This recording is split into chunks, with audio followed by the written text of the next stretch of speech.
Welcome back to Mostly Thriving. Where to the world it may look like we're thriving, but really we're just mostly thriving.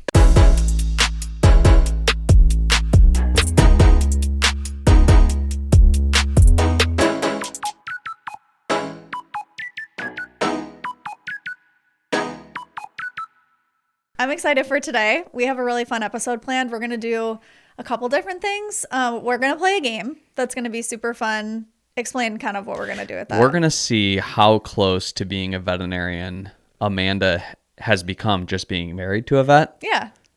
Spoiler, not close. Basically, he's going to give me like a term or a diagnosis, or I don't know what it is yet. I'm going to hand you a case, and you have to read like the physical exam findings and maybe differential diagnosis, or like what the diagnosis could be.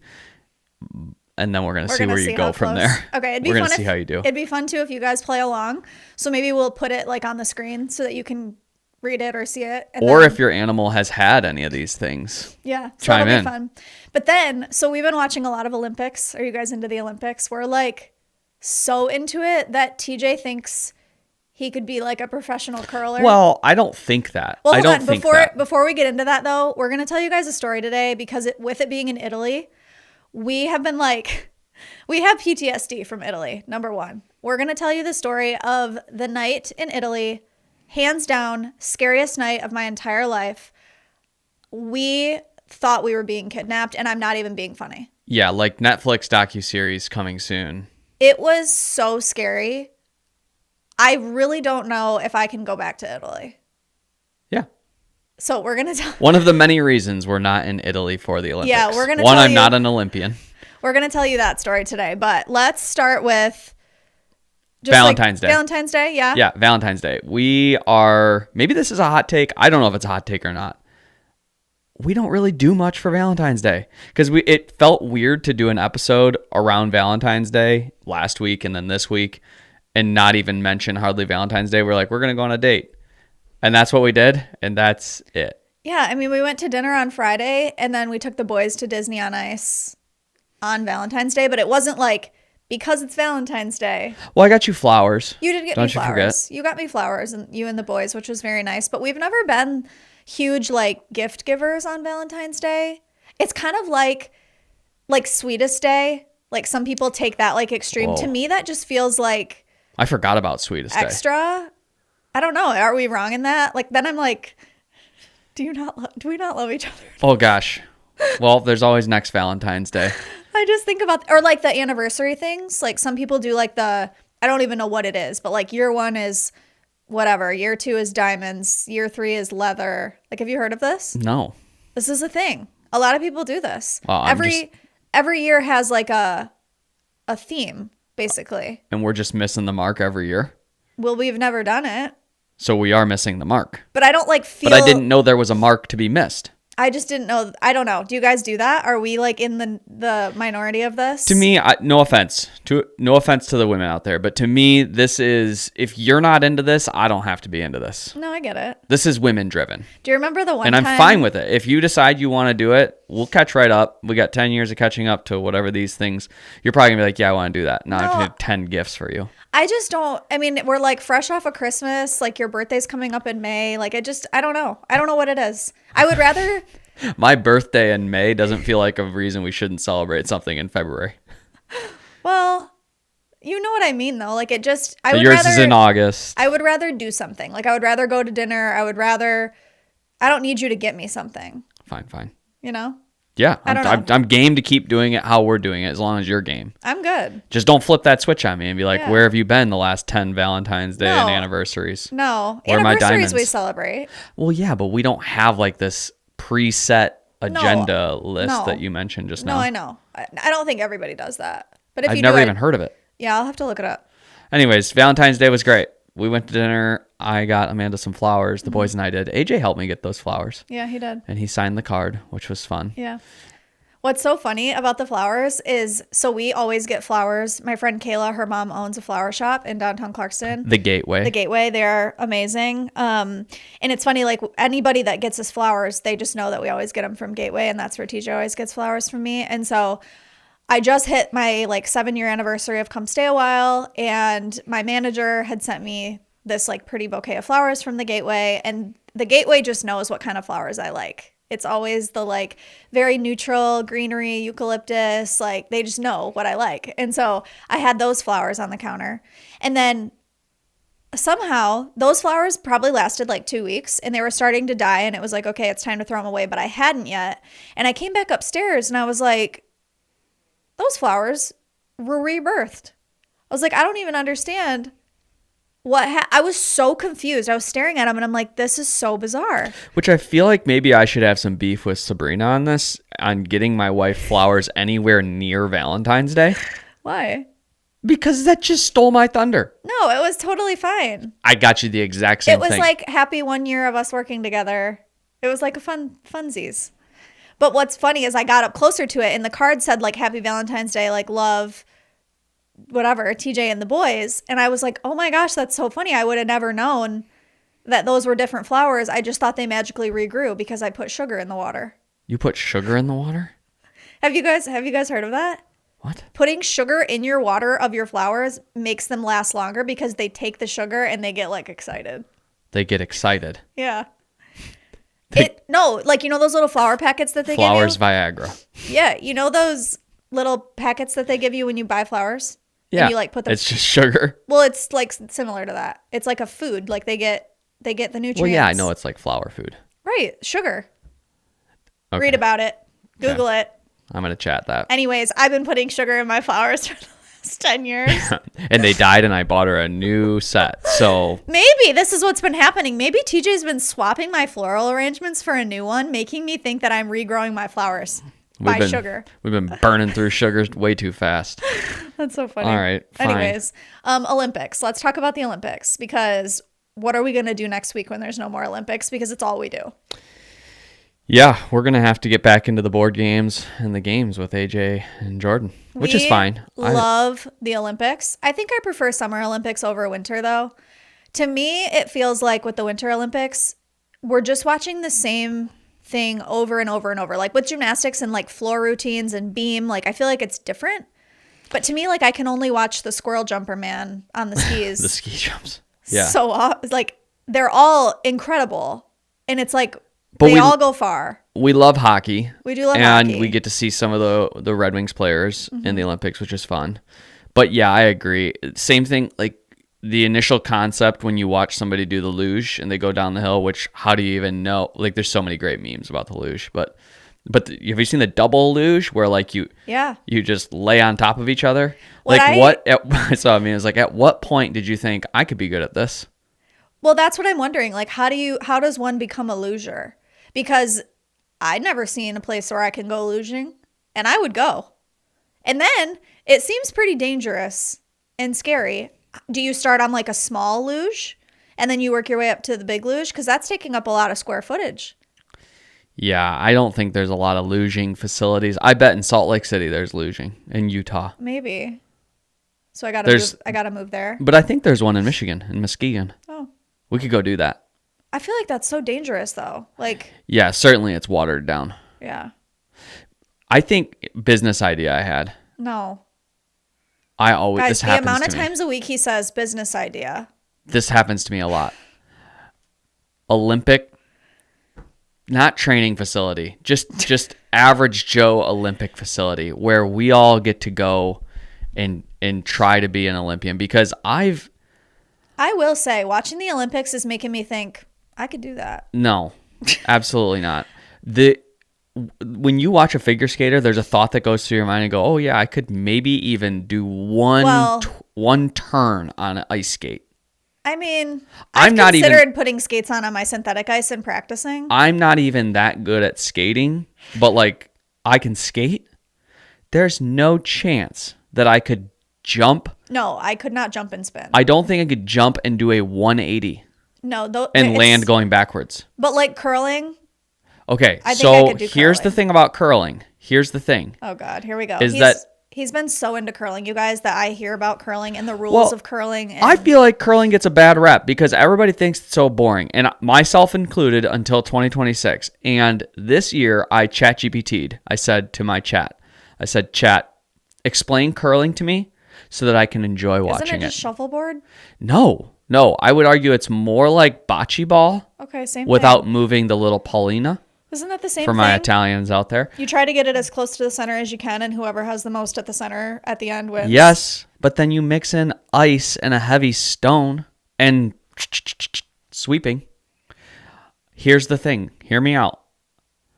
I think it might not be too late for me to become an Olympic curler. He literally, dead serious, you guys, the other day said 2038. No, not 2038. What'd you say? 2030. Which, Well, no, you said 2038. He said, can we start practicing and try out for... mixed curling. We could be a Olympic couple. I don't think That we sounds, have time for that. Well, we don't. So I did some digging on And this. then he said, okay, well, what about 2038? And you guys think I'm joking? He was being serious. So I'm curious, if you are a curler, at what age did you begin curling so that I can tell this man to give up his dreams? Well, let me tell you this. It wasn't at 35 years old. In case you were starting to consider it, which it sounds like you were not, the average curling age is 29 and a half. That's average. The oldest curler was 54 years old this year And from when the did U.S. he start? That doesn't matter. I think it matters. It does matter. It matters a lot. But it turns out a lot of these guys start in their teens. Yeah. I just really think that I would like to put out a formal petition to the Olympic Committee that every year, a week prior to the Olympics going live, that we have the Joe Schmo Olympics so that we can see what it looks like for a random, normal human to like run the 20-yard dash or like... The 20-yard dash? That was the first event I thought of. I think the shortest race is the 100-meter. Oh, what's 20 yards? Well, that would be Like a football field and 60 back? feet. 20 yards? Wait, no. What just happened? I was thinking 200 yards. A screw literally just fell out of either maybe your brain. I was thinking it was your chair, but literally you have a screw loose. A screw just dropped on the ground. Where did that come from? I think maybe your head. That was wild. Sheesh. Okay, let's zero back in I here. was picturing you said 200 meters, so I was thinking 200 yards, which would be a football field and back. Which is still wildly inaccurate. Oh my gosh. Is it a football field 100 yards? It's 100 yards. Yeah, so 200 would be there and back. I thought you said 20. No. Oh, okay. But meters and yards is not the same thing either. Whatever. So it's close. We're in the same realm. Anyways, if they need somebody to be the Joe Schmo, I'm available, and I will do any event that you want me to try. No. Except snowboarding. No.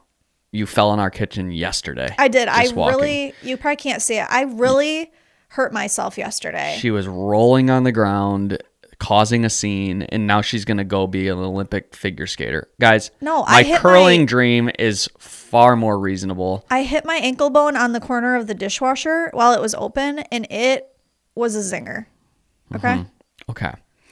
I think we should move on from this topic because screws are falling. Yeah. I've said you have a screw loose, and I think it's time to test your ability to be a veterinarian. Oh, gosh. Okay. I'm pretty smart, so. Okay. Open your book to case. We'll just do case number 2. Okay. Let me open this. I'd like to give this a gander. Okay. And you to read it aloud. Okay. For the class. Oh, there's a lot of big words in here. Gastrointestinal obstruction. 2-year-old female spayed mixed breed. History. Radiographs demonstrated marked small intestinal distension with an abrupt transition point and distal decompression. Findings are highly suspicious for intussusception. Intussusception? That's right. Intussusception. There's too many S's in there. There is a concern for compromised mesenteric perfusion and decreased intestinal viability. Exploratory laparotomy with possible intestinal resection and anastomosis is recommended. Let's break that down. Radiographs demonstrated marked small intestinal distension. So that means X-rays showed small inflammation of the intestine with an abrupt transition point and distal decompression. Maybe that means it's very inflamed and then it's like kinked a little. And so there's some sort of obstruction there. Findings are highly suspicious of intussusception. I'm going to guess that word intussusception sounds like inception. So I'm going to guess that it's like something within the intestine lining. I'm not. Like it's it's in there, but then it's like in there further. So it's like in the lining. I'm not saying you're off. Okay, let me continue. There is concern for compromised mesenteric perfusion, which perfusion I think means to cut. So maybe it's stuck on the side and it's protruding outward or could rupture. Decreased intestinal viability means that the intestine's not looking good. It's not looking good. Exploratory laparotomy, which is a surgery that I don't know, but I would assume it's on the intestine. For a resection, which means removal of part of the intestine. And anastomosis would be... Anastomosis. Yeah. Did I get it right? Okay, your intussusception part is pretty good. I know. Basically, this dog has, like those the telescopes that like a mono thing where it gets smaller. It crushes into Got it. itself. Is the intestines, the tube goes tucked within inside itself. So your inception thing. Intussusception. Yeah, you had that. That was pretty good. So yeah, you kind of had that. Okay. But resection and anastomosis means that we're going to remove intestines and then we're going to bring them back together. Oh, okay. Yeah. I think for the next one, you read it and I'm going to try to comprehend it as you read it. Cause I think I want the people to also be able to guess. Okay. So it's easier for them to hear what the actual words are. So do case number 1. Yeah. So do I get a point for that? I think I was pretty good. 1 point. Okay. Ding. Whatever a point means. What's a shroot buck? What's a shroot buck? What does a bean mean? Okay, I'm going to read you an I1. This is for my sister. Okay. All right, there's a little typo here. Let's see. As if I would know that. Well, I got to give you the best shot. Okay. This is an 8-year-old male Shih Tzu. Got it? Okay. History. Ophthalmic examination revealed severe keratoconjunctivitis sicca with corneal ulceration progressing towards a desmetocele. Marked blepharospasm and epiphora were noted. Risk of corneal... Whoa! Whoa, this got naughty. Risk of corneal perforation is high. Okay. I think I got this one. Okay. So the eye exam revealed that severe keratoconjunctivitis sicca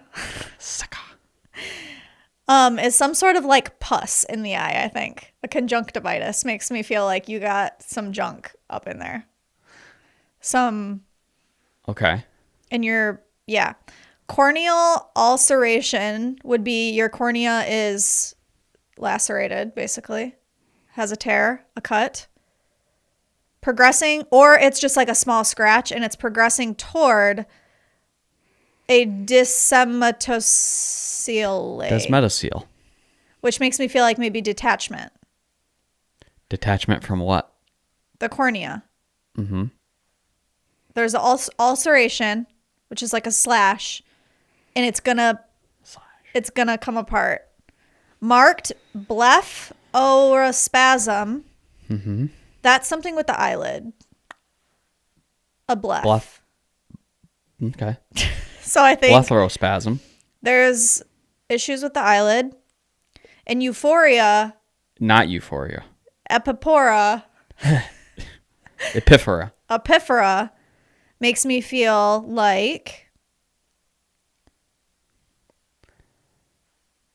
time's up. I feel like the cornea is about to fall off. The cornea is about to fall off. That's the surface of the eye. Got it. Okay, so this dog has having a rough day. Keratoconjunctivitis sicca. That's just dry eye. What? Yep, that's it. This is what I hate about doctors. They're like, did you know that the keratoconjunctivitis sicca, it's just dry eye, everybody. I honestly, whenever I diagnose that, I never say keratoconjunctivitis sicca. I just say your dog has dry eye. Very common in the smushed face dogs. Smooshy. Corneal ulceration is a scratch or a defect to the cornea. Many times with Nailed this it. situation, because the eye is dry and so it's susceptible. Not lubricated. They need eye drops. They need, they need artificial tears. Guys. Progressing towards a desmetocele. That means this will be for the vet school people out there. There's multiple layers to the cornea or the surface of the eye. The desmetocele means we're down to Descemet's membrane, which is the last layer. That's deep. Before you have your eyeball popped. So like you're one real thin layer from the outside of your eyeball or the inside of your eyeball coming out. Yeah. Marked blepharospasm is just squinting. And epiphora, You all are or so dramatic. epiphora, however you prefer to say it. I think I say epiphora. I've heard people say it both ways. So that's fair, but you said euphoria, so that's not it. So epiphora were noted. So squinting and basically watery, goopy eye. Pus, that's what I said. Not pus. Watery is mostly epiphora. You made it sound like this dog was dying and he just has a little bit of an itchy Oh, eyelid. but no. He may lose his eye. Oh. Yeah. We could be in trouble. Okay. We're going to, some of these words, so you did okay. I'm going to give you a quarter of a point there. Rapid fire. There's some words on this list that you've already read. But first word, I'd like you to read the first two words on this rapid fire list. Pemphigus foliaceus. Not bad. Pemphigus foliaceus. Oh. Yeah. That sounds like Pemphigus foliaceus. Pemphigus. Pemphigus? Pemphigus. Pemphigus foliaceus. Before I tell you what I think it is, put in the comments what you think it is. Because I have no idea and I need a hint. Pemphigus? Pemphigus. Pemphigus sounds like maybe like something in your gut. Pemphigus foliaceus means, maybe it's like a follicle, like a follicle in your gut. I'm thinking of like a pig's hair. A pig's hair. Got it. Pemphigus foliaceus is an autoimmune disorder of the skin, where your skin starts follicles? to kind of, basically your immune system is attacking the skin, and you've got a breakdown in your skin, and it's really nasty. Bet it messes with pigs' hair follicles. Oh, I'm sure if a pig got pemphigus foliaceus, it would not be a good day. Okay. So we did the next one. Skip 1, 2, 3. So to the one that starts with an O. Opus thotononis. That sounds like a Harry Potter spell. Yeah. Opitinonosis. What is it? Opisthotonus. That's even better. Yeah. What? That's real. You That's go right. into an exam room and you say your dog has what? Opisthotonus. It's not really a diagnosis. Who's writing these things? I don't know. If you came in and said your dog has opisthotonus, that's real? Yeah, it's a very serious neurologic condition. Actually, I think it's most often associated in humans with tetanus. So you get like your neck is super rigid and you're throwing your head back. You didn't even let me guess. And you're thinking Harry Potter. Opisthotonus. Okay, read the next one. Oh dear. I'm going to just tell you guys the first letters are PHTH. Phthisis. Phthisis bulbi. Phthisis bulbi. Phthisis bulbi. Sounds like something is bulging out. Pulpithis. Phthisis. Pipithis? Phthisis. Pipithis. Pithesis sounds like pithesis. Sure does. I have no idea. This, Give me a hint. it does with the eye. You're not going to get this. Okay. This is where frequently after trauma to an eye, the eye will shrink up to a very small size, and it's usually not viable. Pithesis. Mm-hmm. Okay. That's it. Bummer. Okay, so I did good. I think you did good on the gastrointestinal case. That's where you did well. Okay. Good job. Is that all of How them? did you all do? Is that all of them? That's all of them. Oh, I thought you had more. No, that's it. Guys, I'm just going to say this. You can call Dixie Veterinary Hospital, make an appointment with Dr. Amanda Vernacey. Not just Dr. Can't Vernacey. even get your name out. Yeah, I know. I was going to say Dr. Vernacey, but then I was like, that's him. Yeah. So you can just call me Dr. A, and you can make an appointment anytime, and I will pet your dog and give it love. They will promptly book it under Dr. Andrews. I did pretty good, though. You did. You're here. You know what's funny? This is like a side note, and I'll be quick on this. One time we were at Animal Kingdom, and we were in line for this ride, and I was like, just quiz me on veterinary things because I think it'll be fun and make the time go by. And so he was quizzing me on things, and then the lady behind us, about 20 minutes in, she was like, are you in vet school? Are you studying? And I was like, did I sound so smart right now? And she was like, oh. And I was like, no, he's a vet. And she was like, oh, I'm the vet at Animal Kingdom. And we were like, that's cool. And so the next day we got to go tour the like animal facility for their Yeah, that was really cool. That was really cool. We got to go to like the vet hospital at Animal Kingdom. Yeah. So you're welcome for me being so smart. Well, she didn't say you were doing good. She actually didn't. She probably was like, ugh, you in school, you really should study more. Yeah. Are you trying to get a job at a veterinary hospital maybe? You should reconsider. Yeah. Okay, I want to get into scariest night of my entire life. I am not being dramatic when I say this. I thought I was going to die. And back me up. I can be dramatic. I'm not being dramatic that we thought we were going to die. Not dramatic. Not dramatic. I think we need a little backstory. This is, we went to Italy a few years ago with our friends Steve and Carly. 2019. Steve was and still is a pilot for Delta, and we got to go over there for a very reasonable rate. Mm-hmm. And we just kind of set it up with Airbnbs. We bounced around Florence. We went over to the coast. Where else did we go? Oh, we were just kind of around the Tuscany wine region. What was that? Porto Venere. Porto Venere was the coastal town we stayed in. First, though, for the trip, so we went for a week. It was a week or longer than that? It was a week. And honestly, if you get the opportunity to go to Italy, you should try to go for more than a week. Yeah. So I want to start by the event that we're going to tell you happened, I think, on day 4. And I want to talk about things that happened on day 1, day 2, things that led up to this moment that heightened our awareness and afraidness for me. Yes, I was going to say heightened more like just kicked off your anxiety, which you are an anxious traveler to begin with. You've gotten better, but I would say 2019 Italy trip was peak anxiety levels about traveling. Yeah, if you go back, we had an episode, maybe it was like our 3rd or 4th episode where I talked all about my anxiety and panic attacks. But backstory, if you didn't hear that, I have had severe panic attacks over the course of the last 10, 12 years. I've been in therapy for it. I've done medication. It's gotten a lot better. But things that trigger my anxiety are travel, places that I don't know, airplanes for long time periods. And that was one of our things with Italy. It was like, I really want to go, but I'm really afraid of how we're going to get there because it's such a long flight. Whatever. So we fly over there. I did have a pretty severe panic attack on the plane. So like I already was in a state of anxious when we arrived, which is never good because a lot of times when that happens, it's not like, oh, we arrive and my anxiety goes away. I just live in that anxiety because I'm already nervous about the flight home. And my entire trip is spent living in that.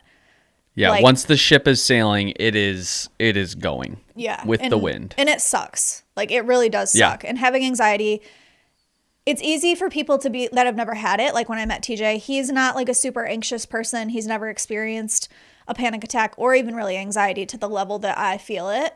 And so it's hard for him to just be like, it's in your head, or to not just be like, it's in your head. Like just, you know what I mean? Yeah.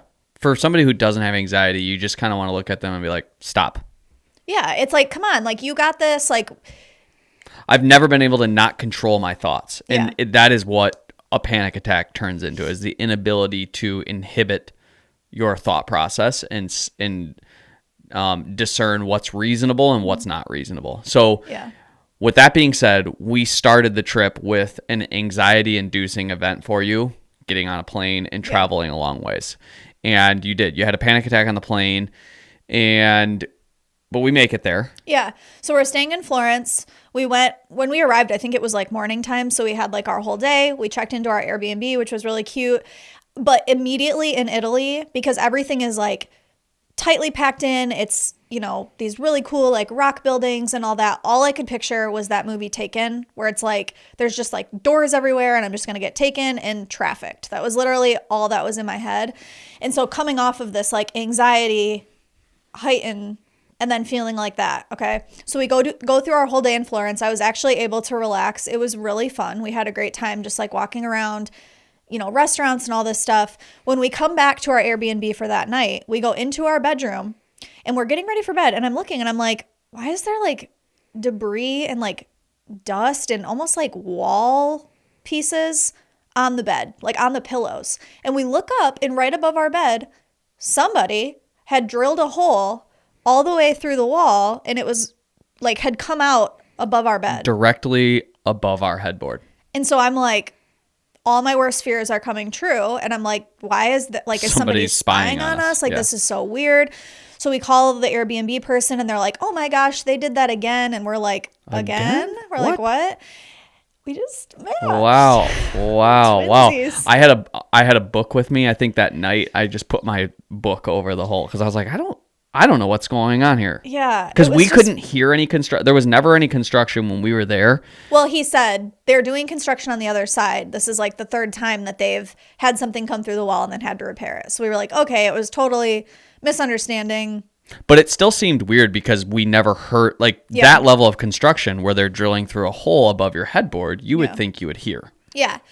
So anyways, all of that was fine. We move on. We were only staying in Florence for one night. So the next day, I think we were headed to That's when we Sienna. were getting out to outside of Sienna. Okay, so to get from Florence to Sienna, right? Yeah. We got on this train. And so for me, I think the train was similar to airplanes where it always feels like my panic attacks don't come from like, oh, I think the plane's going to go down or I'm afraid of danger in that way. It's more like if I needed medical attention, could I get it? Right. Which is so unrealistic in my like right now because it's like when have I ever needed medical attention? Right. But I think the train felt similar to that where it's like this train isn't stopping if I'm dying. And then you go into the process of maybe I am dying. Oh yeah. Right. And then I'm sitting there and I'm like, how do I convince you that you're not? Right. It's hard because I know in 30 minutes when you're out of this, you will realize that it's silly to have thought you were dying. Right. But we're not 30 minutes from now. We're in the now, and you have to understand. I have to somehow convince the person that's not dying, that thinks she's dying, that she's not dying. Panic attacks actually feel like you're like I'm I dying. know. Yeah. So I say I know. I respect that for sure. Yeah. So we had to stop in Pisa, and I don't even understand how this happened. But we get off the train, and it's like a pretty sketchy area, the Pisa train station. I wouldn't even say it was really sketchy. There was just nothing. There was nothing. It wasn't like you were let out in the inner city or anything like that. There was nothing around. There were no cars. There were no... But so everybody gets off and we have all of our luggage and it's us and our friends that we're with. And then this other train comes and I'm not kidding you guys. Almost every single person at that train station got on the train and it left. Yeah, I'm not sure what they did. We all missed something. Yeah, all of a sudden we were the only ones. Yeah, I'm literally not exaggerating. The entire train station empty. No workers. Nobody at the booths. Nobody to buy tickets from. Like I don't even think there was booths. There was not a single person. Yeah, it was wild. And so I immediately panic. I'm like, what are we going to do? Like, the next train, like we missed something that everybody else knew. And so I was like, anytime this happens and I get all worked up, it starts to affect my bowels and my stomach hurts and like I get cramping and just like it starts to manifest so physically. So I was like, I need to go to the bathroom before we like figure this out because I don't feel good. I think I might throw up. I was just like so anxious. And so I saw this sign that was like the bathrooms are in the back around this building. And so I told TJ, I'm like, you're coming with me. Like there's no chance I'm going back there by myself. So he walks over there with me. I've never seen this before in my life. Apparently it's a very normal Pisa thing, but the bathroom is it's a normal European thing. The bathroom like, all over Italy. The bathroom has a steel like elevator door that opens and shuts and you put money in it to go in. The public bathrooms. The public bathrooms. Yes. Yeah. So I told him, I'm like, I'm not going in there. I am not going in there and letting a steel door shut where I can't even get out. And it's like back in this like little area with like wooded trees. I'm like, I could very easily be taken back here. Like I'm not doing this. And he would not go in there with me. He's like, you're fine. Like go in the bathroom. I walked over there with you. No, I know. I'm saying you're right at the elevator door. And I'm like, get your ass in here. You're going in this bathroom with me. It's just like a little one. It's not like you go in and there's stalls. Like it's just me in there. He's like, you're going to be fine. I'm going to stand right outside the door. It's going to shut. You're going to go to the bathroom and you're going to come out. And I was like, okay. The second that I go in there, you guys, the doors shut, like all the power went off in that bathroom. It was pitch black and I was screaming, like banging on the door, like, let me out of here. Like I was so scared. You would have thought she checked into like a scene in the Saw movies. Put yourself in that position. You're in an abandoned train station. Not abandoned. You're in a train station. This is the problem, is that your mind is sitting there telling you this is an abandoned train station. Do you understand why I was scared? I understand why you were scared, but it's the control of the mind is where you've got to just be like, wait a second, this isn't an abandoned train station. This is fully functional, operational. There's just not a lot of people here. There's nobody here. I just got locked in a steel box with no lights. But like, just reason with me though. There's no windows. Outside of the panic attack, let's just reason with each other. Do we think that the train that we just got off of is the last train to ever go through that station? It felt like it. It felt like it. I was so scared, you guys. And I was so worked up. The fear was very real. I know what it feels like to be trapped because I felt it in that moment and it was not good. So anyways, that's the state of my mental capacity at this train station. I don't even know what happened from there. We get to the train station. This is right, because we rented a car from the next train station or by the next train station outside of Sienna. Mm-hmm. And we drive through like the Italian countryside, which is just like amazing. Breathtaking. Yeah. Awesome. And we pull up to this kind of, I mean, I'm going to call it a villa, but I don't want people to think we're super bougie. I think this thing literally cost us like $300 a night. Yeah, it was super affordable. And it was like a 3-bedroom, 2-bath, full living room, kitchen, Italian countryside house. Yeah, if you're watching, I know a lot of you guys listen, but if you're watching on Spotify or YouTube, I'll put some pictures on there so that you guys can kind of get an idea of it. It was the most gorgeous, like stone, like it felt like it was out of a movie, like set in the like rolling hills. Vineyards. Yeah, it had like tons of land off a dirt road, like very remote, was not in a big city at all, and we had the whole place. And so it was like this house. And it was connected to like this big garage and this other like storage area up on this hill. So when you go, there's a huge parking lot. Probably like 20 cars could fit in that parking lot. Like all dirt, but obviously like... Yeah, like gravel. Yeah. And But that was very normal. Everything was normal. You could go down the hill and like around and park down the hill. And when we got to the Airbnb, the guy spoke decent English, but probably only knew the English of like how to communicate with Airbnb. He had his rules sheet, the laminated rules sheet for his Airbnb, and he could speak those in order. Whether he could actually read those words or he just had it memorized, I think he probably just had it memorized. Yeah. But he got through that pretty well. We had some questions. He answered those questions fairly well. Yeah. He had told us to park down the hill and around, and we didn't really know like why. Like there's a whole parking area right here, but we were like, whatever, that's fine. And that hill would be, you cannot see it from the road. Right. Yeah. Yeah, and it's like kind of down woven I'll have to find a picture of it. Kind of in the backyard, but if you went way off the hill. Yeah. But anyways. So we go to a winery that day, and we meet this guy who was like the tour guide. He was younger. He was our age. He spoke great English, and we like hit it off with him. It was fun. He was like, where are you guys going to dinner tonight? We were kind of talking about our plans. He was like, oh, you should go here and you should do this. And he was like, oh, and what would be really cool if you guys are looking for something fun and very like cultural is that there's a block party tonight in Sienna, which if you've never been to Sienna, it's one of the coolest places. It almost feels like a village castle that's like up on a hill. It's like a fortified city. Like there is like walls around it. Mm-hmm. You park on the outside and you go in. Yeah. But there's how he explained to us in our terms would be like a block party, but each little quadrant of the city has one of these a year. Mm-hmm. And it just so happened that his quadrant that he lives in is having theirs tonight. Mm-hmm. And he invited us. Yeah, which felt like, wow, this is cool. Yeah, he was like, you guys should totally come. There's a bunch of food. It's like, it's so hard to describe, but picture like half of a football field size, big open area that's like down under.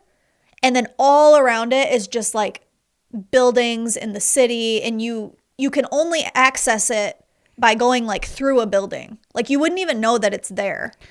Yeah, and we asked him, we were like, well, where is it? How do we get there? We have no idea where we're going. We just know we're going into the city of Sienna. And he said, just follow the people. You'll see everybody walking there when it's dark. When it starts getting dark out, everybody will be walking there. And so we go to dinner. We were like, okay. Yeah. And at that point, we're just like, well, maybe we'll go to this. Maybe we won't. It seems like we won't be able to find this. So we're sitting at dinner, and it's starting to get dark out, and we're sitting outside. And all of a sudden, everybody is just walking in the same direction. And they're all kind of younger, our age, mm-hmm. and going that way. And we're like, this must be where the party's at. And so we finish our dinner, we pay, we just start walking. And everybody is leading to what you just explained, this almost like a break in the wall or like a tunnel in the wall and just going through it. And so we just went through it. But it was nerve-wracking because we were going like inside a building to get through it. And I'm like, guys, is this smart? Like, should we be doing this? Like, where are we going? We don't even know this guy. Like, but then sure enough, we popped right through there and it was this big opening. There was like a stage with live music, different vendors. It was huge. Yeah, it was awesome. But it was so bizarre because it was like people immediately knew we were tourists. I think we were the only Americans there. And I don't think we understood the magnitude of the size of this gathering. Yeah. I mean, how many people do you think? 1,000? Couple thousand. Yeah. Huge group of people. And it was like we had a magnifying glass on us. Like we would walk by and it was like everybody's like turning and looking. Yeah. It was like you stepped foot into a large high school that you were the new kid. Yeah. And everybody knew right away. Yeah, it was like it felt really weird. And I was already on edge about this. And I was like, guys, I don't feel good about this. I don't know if this is a good idea. And we're walking around and the three of you were like, oh, well, let's go grab a drink. Like, we'll just sit and eat. And we're like, then we'll get out of here. And so we go up to this booth where you guys were getting like drinks. Limoncello or something. And we randomly see the dude that we saw at the winery. And he's like, hey, bartending. He was like, hey, he's bartending. We're like, oh my gosh, hi. Like we came. Like, this is cool. Thanks for inviting us. He's making all the drinks. And I don't drink because I have anxiety. And so I've never drank because literally even taking NyQuil sends me to the moon. Like if I feel any sort of buzz or not like myself at all, I lose my mind. So I'm not drinking. So I'm very aware. I'm very high alert because I'm very on edge. And I'm watching and the three of them are all like chit-chatting and it's all fun. And I see him take the 3 drinks that they had. Everybody else they're making them right in front of you, handing you the limoncello. He goes, oh my gosh, wait, I have something for you guys. He takes all 3 of their cups. He goes all the way to the back. He brings it back out and he says, here's your limoncello. And the 3 idiots that I'm with take the drinks. It did not go that way. That's exactly how it went. And I don't think so. How did it go in your mind? I think he just went to the back to get another bottle. He took your cups. I mean, he had them. I mean, whatever. I literally watched this happen, and before I can even say, like, guys, I think something's up here. Like, we got invited to this party. Like, let's follow the signs here. Like, this is not safe. You guys just drank. They're already drinking it. And now I'm like, great. I'm going to have to get 3 grown adults that are going to be drugged up this hill, back out down this, like, cobblestone street. So I was freaking out. And I'm like, you guys, we have to get out of here. We have to get back to our Airbnb. Like, I think I'm going to pass out. Like, and so we left. So we left. Yeah, I was the party pooper, and we got out of there. And this night. night. Let me be clear. I had a glass of wine at dinner and 1 limoncello shot. Yeah, no, everybody was fine. Nobody was drunk. Nobody was loud. Nobody was doing anything abnormal. I'm literally feeling anxious thinking about the rest of this story. Yeah. So we get back to our Airbnb, and it's like 10? It was late. Midnight? Yeah. I don't know. It was late. It was dark. And we had parked down like we were supposed to. We're in the house. I'm like, okay, we're finally back. The other thing, this is the clue. The dude, when we arrived at the Airbnb, he said, oh, you guys should sleep on the south side of the house in these 2 bedrooms upstairs and sleep with the windows open because the breeze comes through in the morning. You'll hear like the roosters and the sunrise comes through there. So we were like, oh my gosh, this is so great. Okay. Like literal idiots. And so we're sleeping, or we get in bed. I'm like panicking about everything. Yeah. Everything. The flight home that's in 3 days. Everything. And we're going to sleep, and it's dead silent.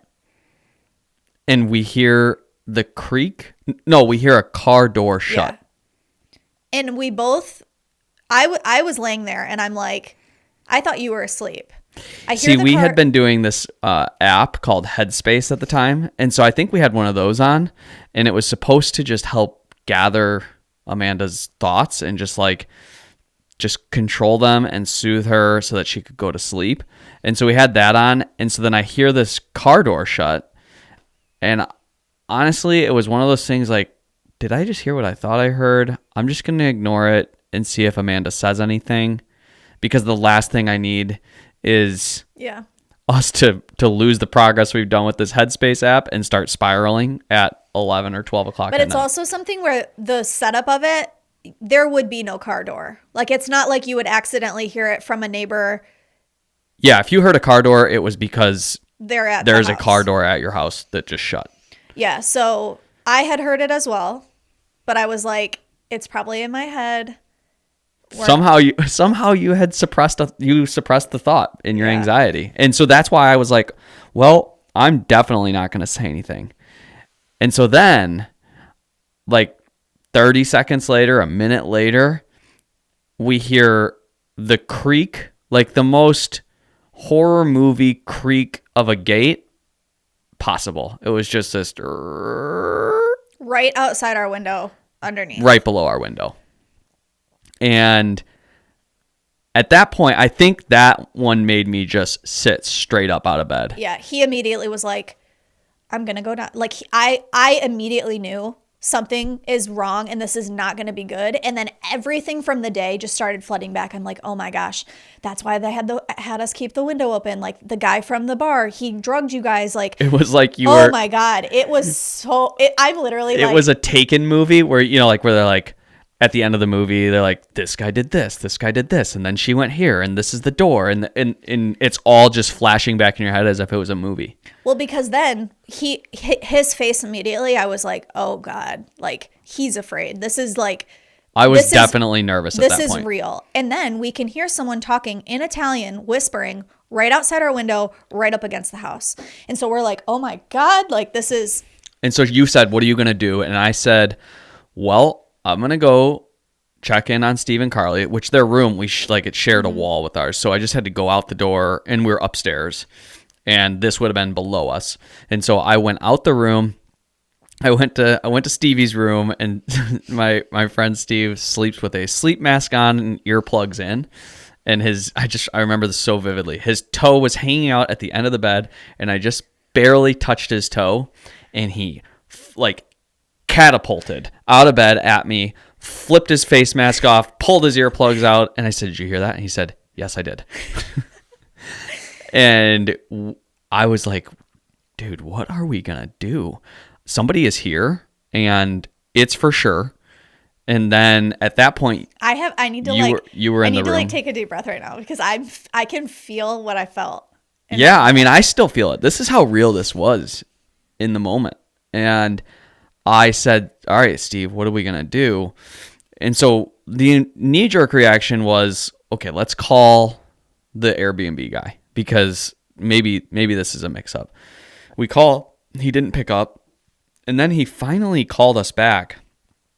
And in the meantime, we were like, we got to get a knife. Steve and I were like getting a game plan together I'm of like shaking.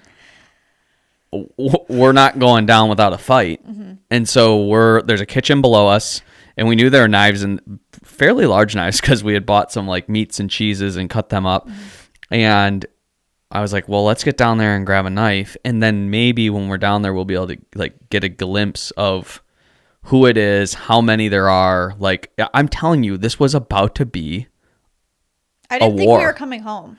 Yeah. And so I'm about to go down there with Steve, and the Airbnb guy calls back, and now he speaks no English. Yeah, Zero English, doesn't really even know who we are. He can't figure out what we're talking about. Yeah. And so we're saying to him, like, this is TJ and Amanda and Steve and Carly. We're staying at your Airbnb, trying to like give him the most basic English. I'm like so anxious. Here's who we are. Here's why we're calling. And it was just zero connection. And so then I think we hung up with him. Yeah, we were like, whatever, screw this dude. We got to figure this out. Yeah, it was just kind of like, well, time is of the essence. We've got to figure this out. You're not going to be helpful. We got to move on.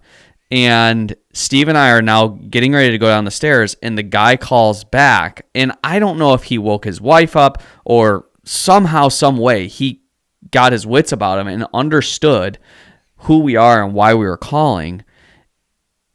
And maybe that we were going to go attack somebody outside his house. Well, before this, the part you're heading into, the person, we could tell, like, so our two windows were like this. The gate's over here. So we can hear the walking, the, whispering, whatever. So now they're like by Steve and Carly's window. So we're trying to like look down, but without being seen. We're like, we don't want them to know that we know they're here.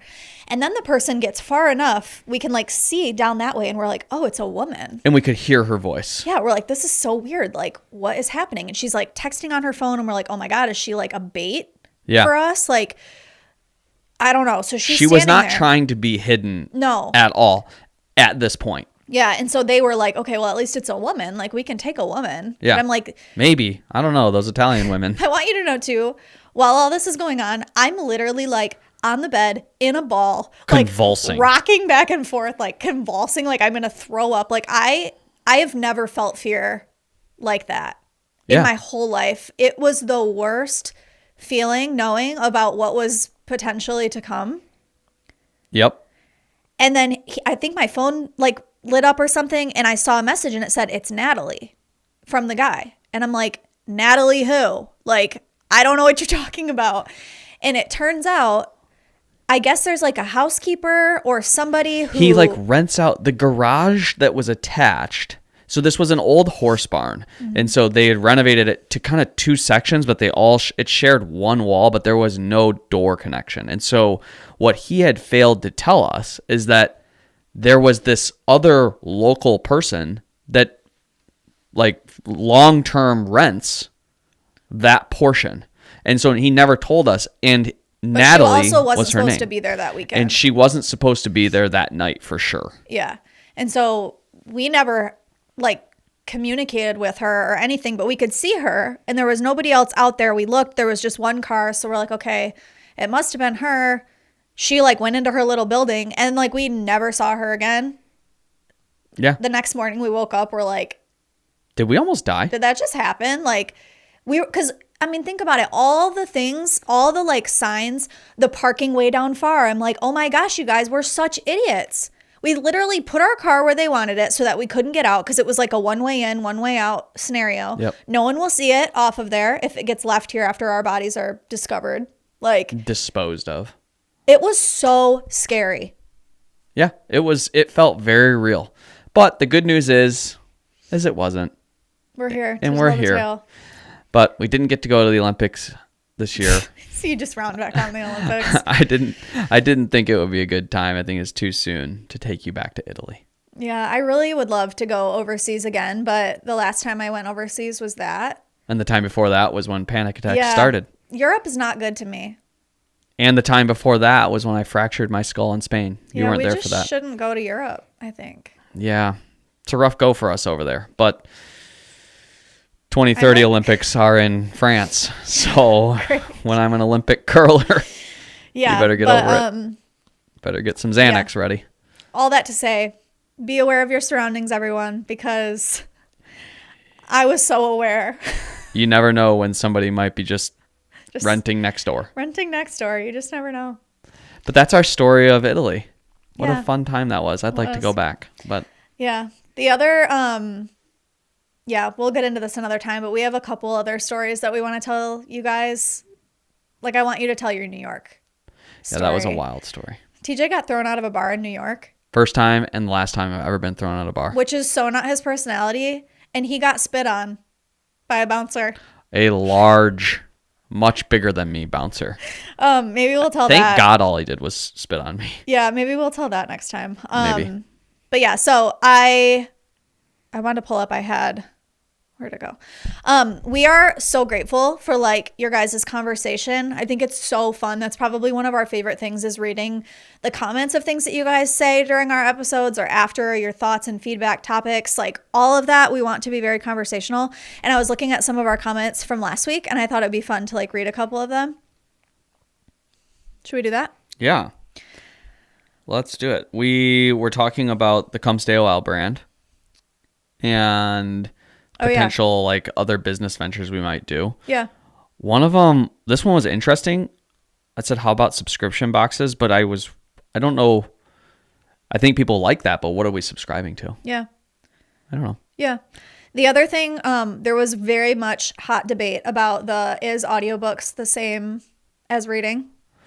And someone said, I'm with you, Amanda. I can't stay awake to read a book, especially at the end of the day before bed. I have to be doing something else. I can't even stay awake on road trips. I feel like listening to books is the same as reading them. Think of dyslexic people. I'm not being inconsiderate of people with learning abilities or disabilities or conditions that make it hard for them to read. All I was saying is that you didn't physically read the book. Would you tell a blind person that they didn't read? Why do you have to pit me against the blind people? But I'm not out here to get canceled by the blind. Somebody else said it would be odd for me to read a podcast. So I think reading and listening to a book are different. I think the point of reading is to get lost in a book. But I will say that I do get lost in my audiobooks. I'm like working on a project and I'm in La La Land. Lop a finger off. Yeah. Yeah, not great. So I just wanted to read a couple of those.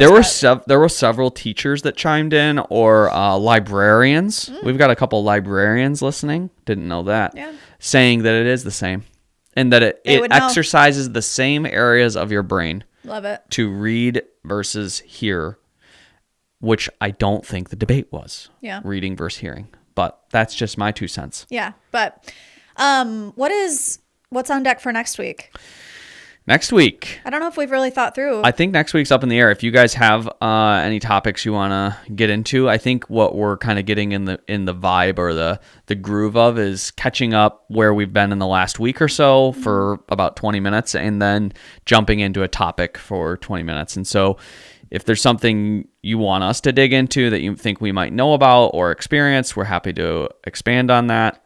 Yeah, why don't you guys put a topic or a question or a discussion point that you think would be interesting in the comments, and we will base next episode about one of those. Like, we'll pick one to do. We were also talking about, and I didn't even talk to you about this before I floated out there, but our goal is to talk to interesting people, and that doesn't mean they have to be famous. Right.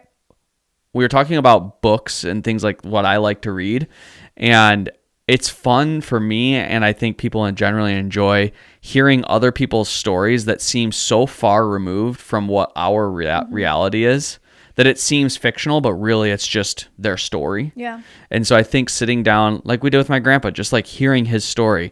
So if you have like a unique story of perseverance or crazy things that happened or how you had different circumstances in life and how you overcame those circumstances, I think that'll be fun. Even Yeah, if it's it would just be. virtual that we did that, we figure it out. Yeah, we're working on our guest list for 2026. Our goal would be to have like one guest A month? episode a month. Yeah. I think that would be really fun. Part of our dream of this podcast and Mostly Thriving is like, to the world, it looks like we're thriving. Not us, but like in general, like people. Like you can look at different people and be like, wow, they've got it all, or like they're doing this really well, or they started this business. But we just take the end result and we don't really hear a lot about the process, the things that they overcame, the struggles. Like even your vet school story, people that come into the vet and make an appointment and they're like, oh, he's one of the owners of this clinic and he's a great vet. They have no idea the faith and the story behind that. Which Yeah. we shared in our very first episode, I think. If you guys missed that one, it is, I think, our best episode that we've had. It's just Yeah. really cool to hear about it and how you almost weren't a vet. And Yeah. so we want to hear that kind of stuff of Yeah. just things that people have had. So send Yeah. us a message or an email or put in the comments somebody that you would love to hear from, or if it's you. So Cool. yeah, you can listen on Spotify, Apple Podcasts. You can watch on YouTube and Spotify, really anywhere that you get your podcasts. We would love for you to leave us a 5-star review. And Subscribe. yeah, you can follow us at Mostly Thriving Podcasts, and we'll see you next week. Catch you then. Bye.